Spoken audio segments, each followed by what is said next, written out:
I didn't know quite why, but I knew it was the right thing to do. It was an expression of my intuition and my artistic mindset. It was kind of a statement and an open-ended question. There are things that can't be proven, that can't be put into spreadsheets and reports. They are not quantifiable, but still matter. Art, in all its different forms, is one of these things. That's what we did here. At the Democracy Forum, this week we'll attempt to let the artistic mindset have a part in a conference dedicated on democracy. Why? We believe that art represents and guides the stories we tell each other, that we tell ourselves about who we are, where we come from, where we are headed, and where we want to be heading. This is both applicable as individuals and as society as a whole. Underneath every constitution is a collective pool of stories and values. Art speaks to this and reflects this. If you look at a coin or a note, you see a number, a value, but you also see items of national identification. Also, there's usually some artistic representation on this coin or note. These are reminders of the underlying story, beyond the face value of the coin or note. Art is communal storytelling. At this conference, we want to open a door to extend an invitation to understand and engage the artistic mind in all of us. Art is not just an end product. It is just as much a mindset, a process, a journey, a way of living, and of seeing. We want to highlight and rekindle this artistic mindset as much as the artistic expression itself, in order to inspire new insights and pathways for all of us. True art helps us see longer, go deeper, be braver, become more resilient, constructive, have more empathy, and to challenge ourselves and our society to be better. Like birds, we need to find our wings and soar, to reach higher altitudes, to travel farther. The winds of art intersect with the currents of the air. I remember the times I saw those paintings, when I heard those songs, when I felt those connections and insights that were so tangible, yet hard to pin down. I remember the feeling of the importance of an action I had to do, of a chord, a color, a path. I had to pursue out of curiosity and duty. I remember the look in people's eyes when they felt the intention in my music.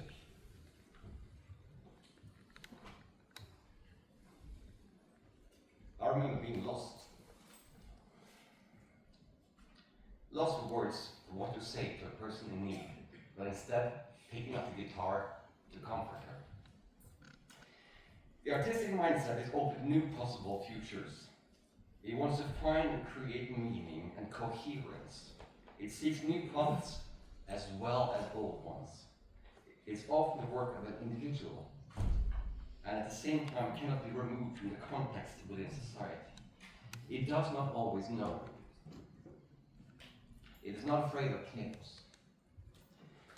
Art is guided by intuitions and values, and at the same time shapes values. Art explains reality. Art is discovery as well as pedagogy. Art provides a platform for different perspectives and is not afraid of subjectivity. Art gives us all a voice of expressing what we need, what we see and carry in our hearts. Art is a window to a landscape beyond us and within us. The artistic mindset is not afraid of chaos, for it knows a time of chaos is a time of new opportunities and combinations.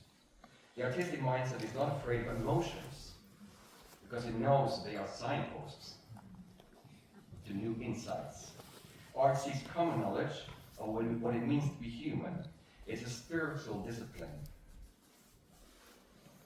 It reminds us of the past and connects us with the present as well as the future. Art is weaving with purpose.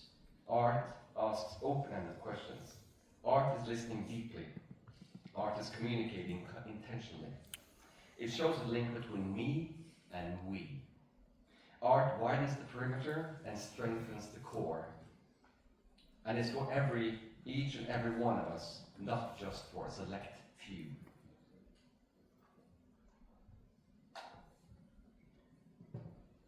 Democracy is not technicality. It's not preeminent, nor is it self-evident.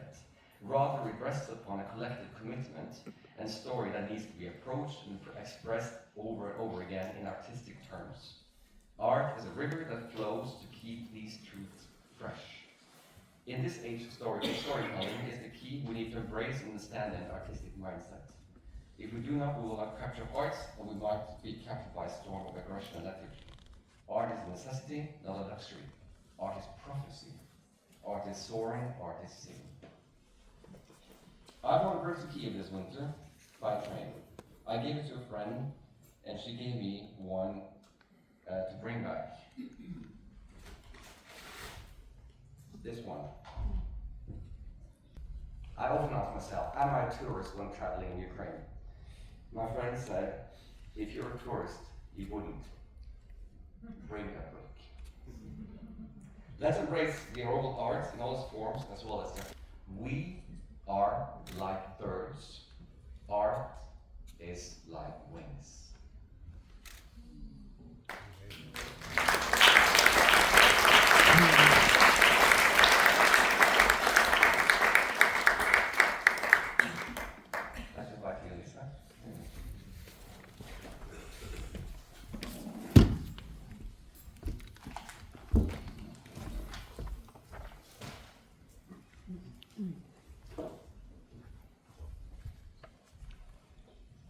I will be brief.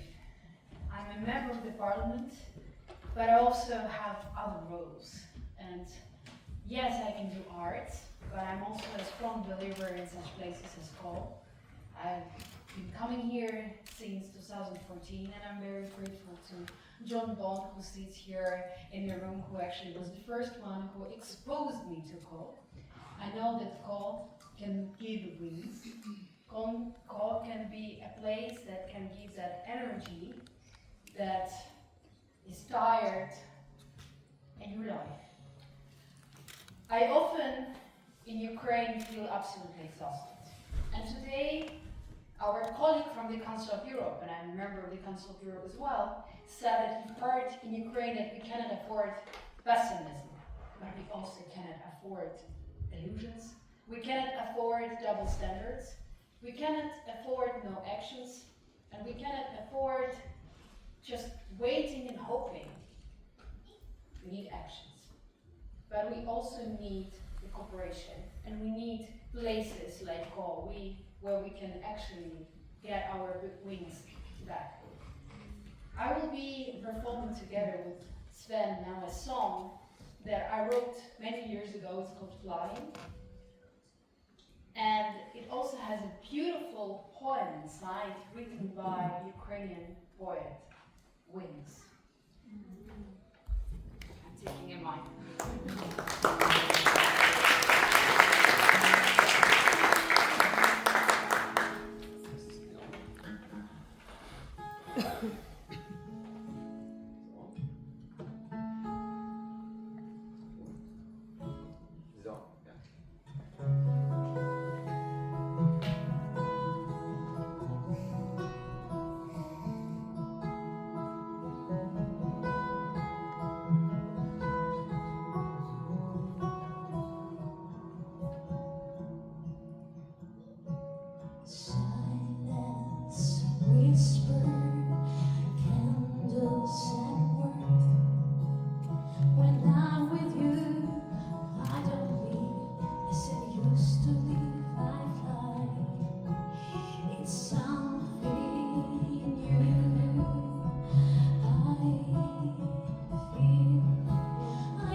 this hidden light, I sense the sacred act wanted to.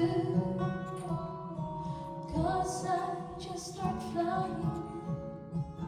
I go to the piano to play something, something, something. No, I don't leave, I don't talk, I'm just flying. I'm flying my emotions, my feelings.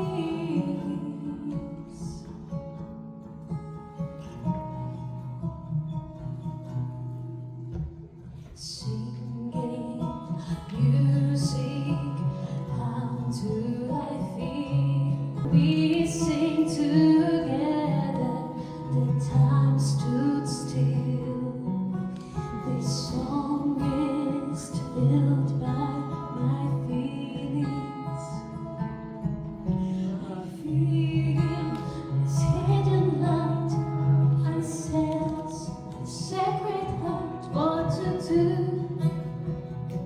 'Cause I start flying. I go to the piano to play something, something, something. I don't leave, I don't talk, I'm just flying. I'm flying my emotions, my feelings.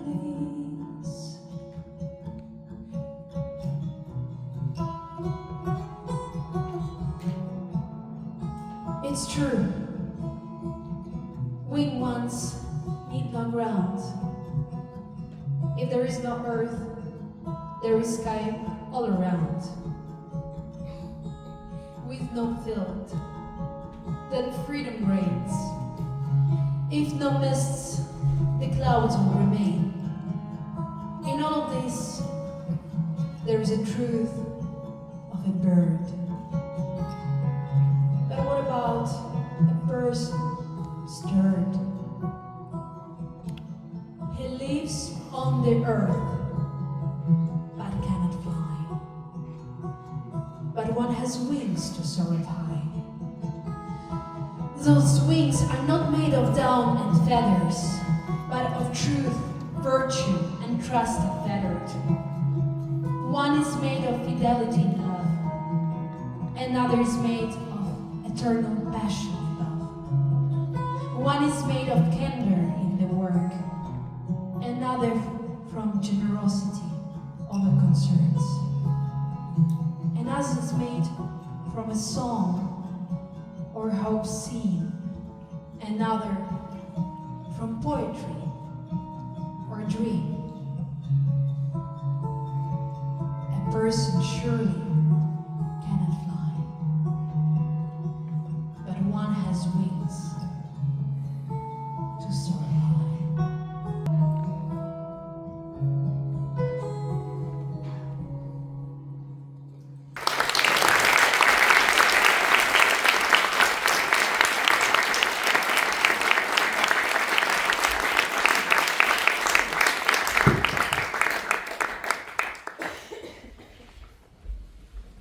Thank you, Lisa and Sven. That was really beautiful. I wish I was a bit more of an artist and to lose the notion of time. I'm a facilitator with the panic of managing time. Some of those who are coming to call, just remember some of the words that were said. This year, we're really doing an experiment of embedding art throughout the full forum. So there's much more in the next coming days. But we want to now turn to the inner dimension of democracy. And democracy is also about people, the value we hold, the trust we build, and the choices we make every day. And over the next session, we will explore how inner and outer transformation come together to change more resilient and participatory democracies. And to begin, we'd like to invite from the audience a few voices to help set the scene. And we'd like to begin with you, Fleur Highworth. You represent the International Gender Champions. Fleur, what does gender equality matter to the health of a democracy? Thanks so much, Ignacio. It's great to be here with you all. So we've heard about the democratic decline, the rise of authoritarianism, and gender equality is both an early warning sign that these things are happening, and when inequality and the transnational organised movement we're seeing against equality happen, accelerates that democratic decline. So there's a reference, a recent UNRISD report, one of the UN bodies here, that says gender has become the symbolic glue of many of the injustices that are happening in our democracy. So women's rights, women's body representation are all tied up in this struggle and control for power, and women are being sort of subjected to the abuses of that power and inequity and injustice that we're seeing. Thank you very much, Fleur. And from inclusion, we would like to turn to our relationship with nature and the living world around us. And we have with us Lewis Cardinal, who is a member of the Soccer Creek First Nation in Alberta. Lewis, you have spent decades helping governments and indigenous communities, business and civil society organizations build relationships. And could you share a few reflections on our relationship with nature, symbolized perhaps by this small bottle of spring water from Cove we all received upon arrival? Lewis. Thank you. Thank you very much. And I greet my relatives that I have not yet met. You're all my brothers and sisters, and I'm so grateful to be here to share with you some AI. That stands for Ancestral Intelligence.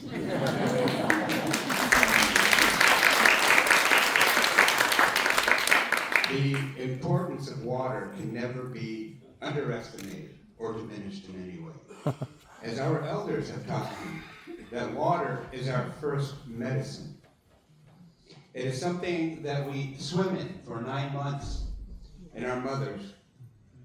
It is something that sustains us. Without this, we cannot exist. And in Cove, there are ancient springs that run through the ground. And our elders who have gathered in Cove have talked about this place as being a sacred site because of those springs.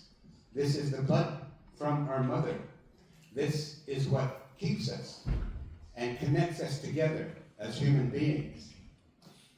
And so when the water comes through the spring and it finds its way down to this great, beautiful, magnificent lake that we call Jeniva or Lac-Le-Mans, we recognize that it follows here to this place. And Cove is connected to this center, where it brings people together from all over the world to address our common problems and issues.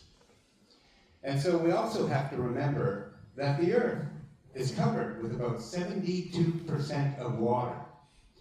Which makes this interesting, is that your brain and your heart are 72% water. The two instruments that we need to make change. And so with that, my brothers and sisters, I'm grateful to this. And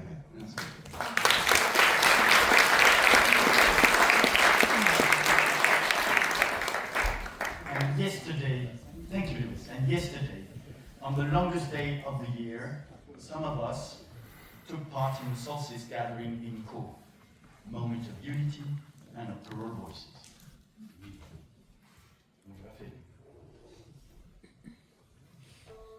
On the longest day of the year, we gathered beneath a sky full of light, not to find all the answers, but to remember how to listen.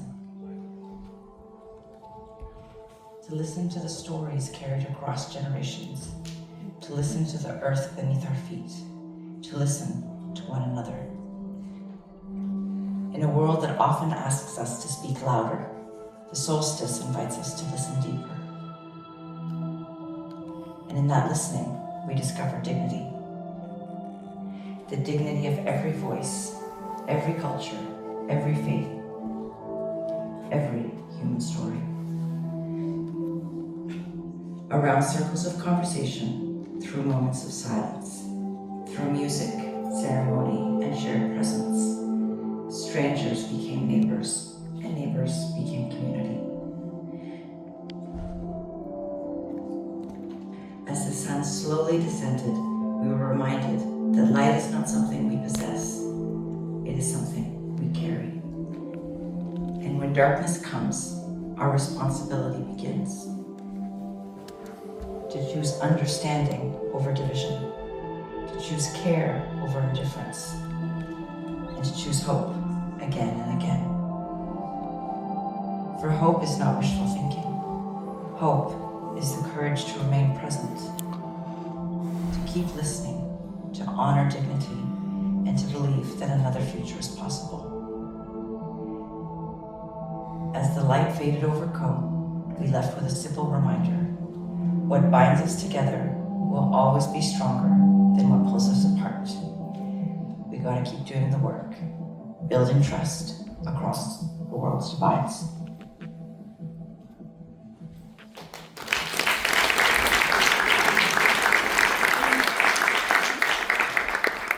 Indeed, a huge round of applause to this young man there.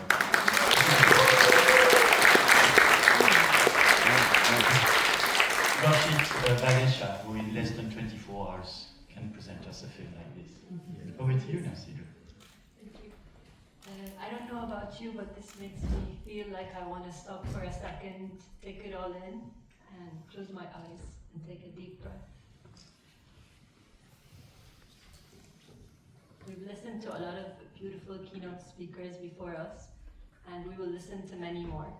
But at IFC, we believe that taking even a short break is very important, to take it all in and to listen to our inner voice.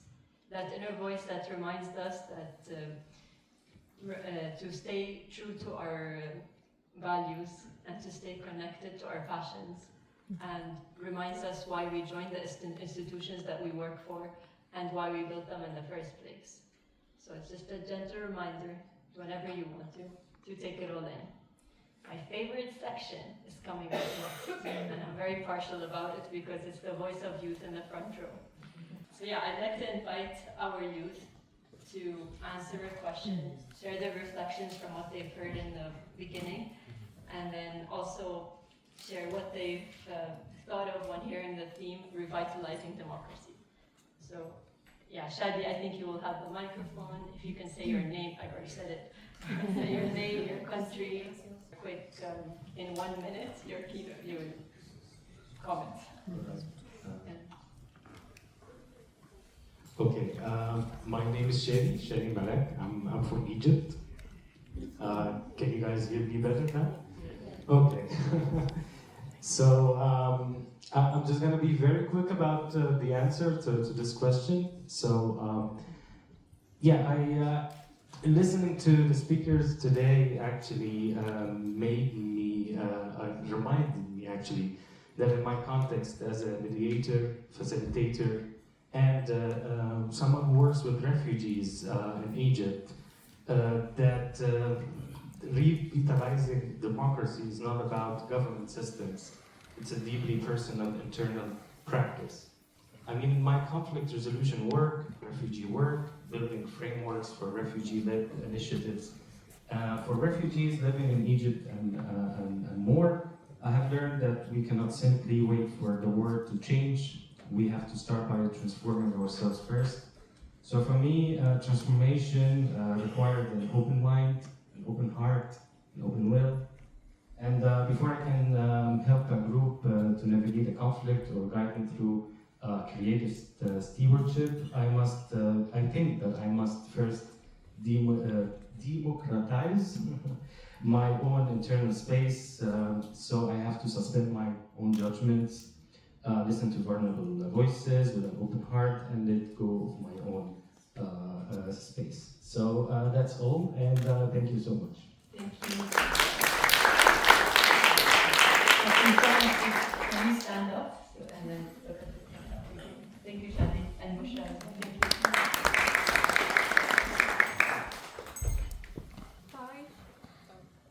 My name is Bushra and I'm from Tunisia. As an 18-year-old, for my first time, I will have the right to vote for the next election. Yet, instead of feeling excited, there's a boycott against the election by my generation because many young people like me have become frustrated with politics and we don't feel heard or do not see our concerns reflected in public decisions. We're primarily focused on building our own lives. Politics and democracy are not seen as a priority. But that's exactly why revitalizing democracy matters. If us young people are expected to be future leaders or maybe nowadays leaders and decision makers, we have to show youth and democratic participation is not separate. We have to show youth that democratic participation is not separate from their personal success, but actually connected to creating better opportunities, stronger institutions, and a more hopeful future for everyone. As a part of Gen Z, I believe change starts with me. I try to share reality and the challenges we face and contribute to ensuring that young people are not only heard but also actively involved in shaping the future of our communities. Thank you.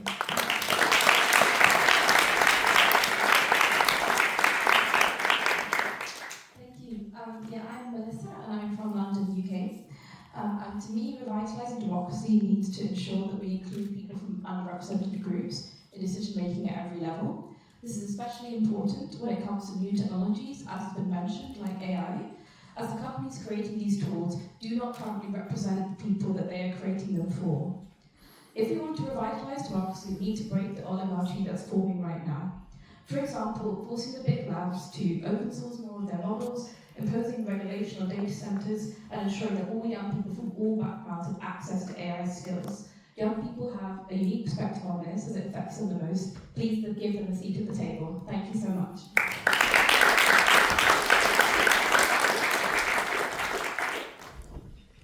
Good afternoon, everyone. I'm Elisiti and I'm from Tunisia. And I would like to start by saying that the question whether democracy is failing us or are we failing democracy is the most academically honest question of our times, because it makes us stop pointing outward and start actually pointing inward and see what is wrong with us.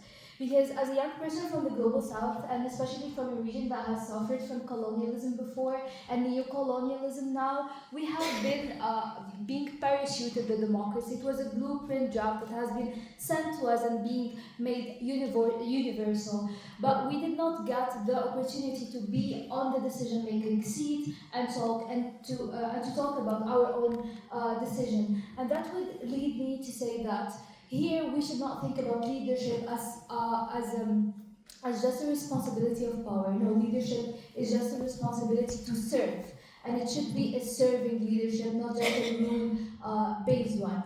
And to basically end my speech, I just want to say that we as young people from the global south should stop knocking at the door and start building new ones, because I believe that rights should be seized and not granted.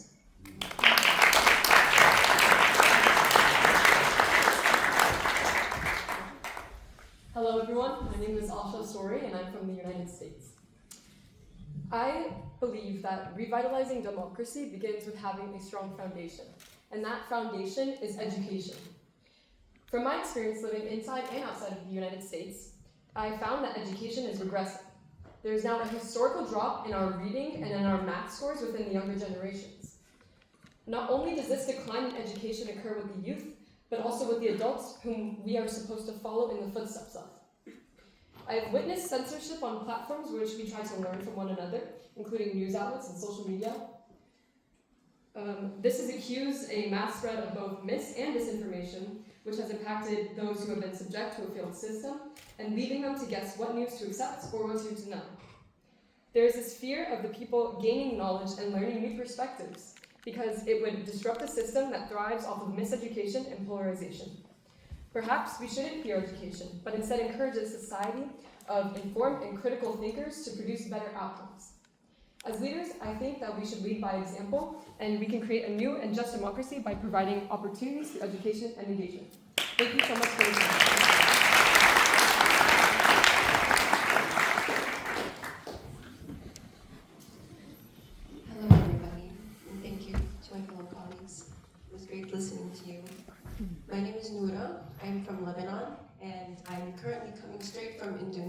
I'm a cost scholar. I just finished the program. And sorry if I read my notes, I didn't have much time to prepare this. So I'd like to start by saying that democracy is not something that happens to us. It's something that we build together. And democracy should go beyond borders. I have the privilege of being here today to represent my people of South Lebanon. And when we speak about revitalizing democracy in Geneva, we're not only speaking about Switzerland. Geneva is a place where international rules and standards are shaped, and where the world decides how we respond to war and injustice. As someone from South Lebanon, I know the consequences of war. They're not only measured in destroyed buildings, but in disrupted lives, displacement, and generations growing up under uncertainty.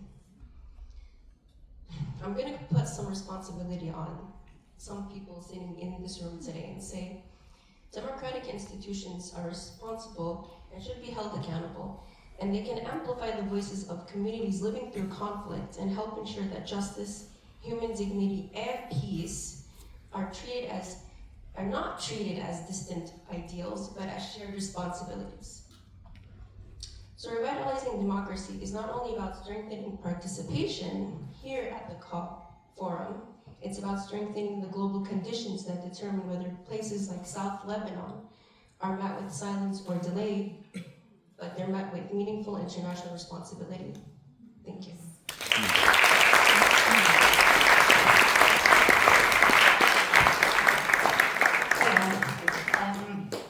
In the name of democracy, I'll sit eye to eye with my fellow youth. I don't want to stand above everybody. My name is Dora, and I work in the birthplace of democracy, Athens, Greece. And just 1 kilometer away from where the first Citizens' Assembly was ever held is the same place that I was first arrested for my activism, which is my way of promoting democracy and raising the voice of others. Through my activism at just 28 years old, I am a sole source of accurate asylum information for a refugee camp of over 3,000 asylum seekers and refugees, supporting and empowering them with their own rights. I don't say this out of ego, but as a testament to the fact that this can be done with zero resource, threats to my own safety, and no financial compensation for 6 years. And I say this because if I can do that with my community, my grassroots community, I can only imagine what we could all actually do together. I know I'm here as a bridge between grassroots activism and larger institutions. So if you see me throughout this time that we're together, please, even in the bathroom as I'm washing my hands, stop me, let's have a conversation. Thank you.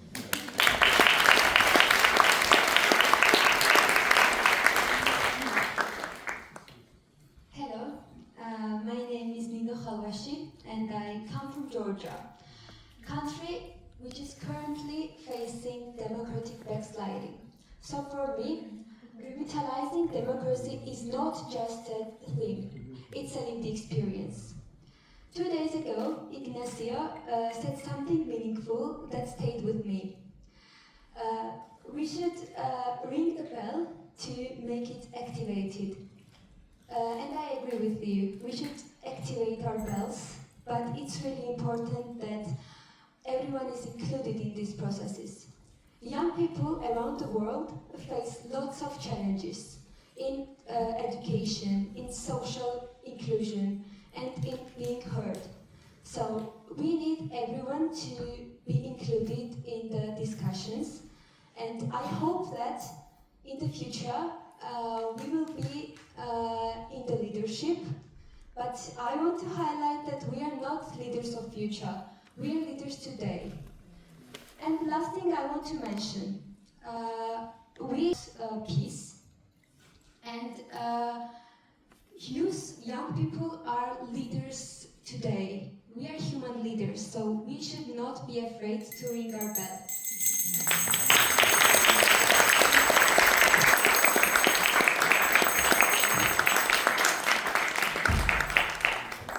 Thank you so much for our youth participants and our friends. feel free to approach our little bells whenever you want. They will be coming with us to Co. So you can grab a ride with them on the bus, ask them about their passions, or talk to them now. I pass it on to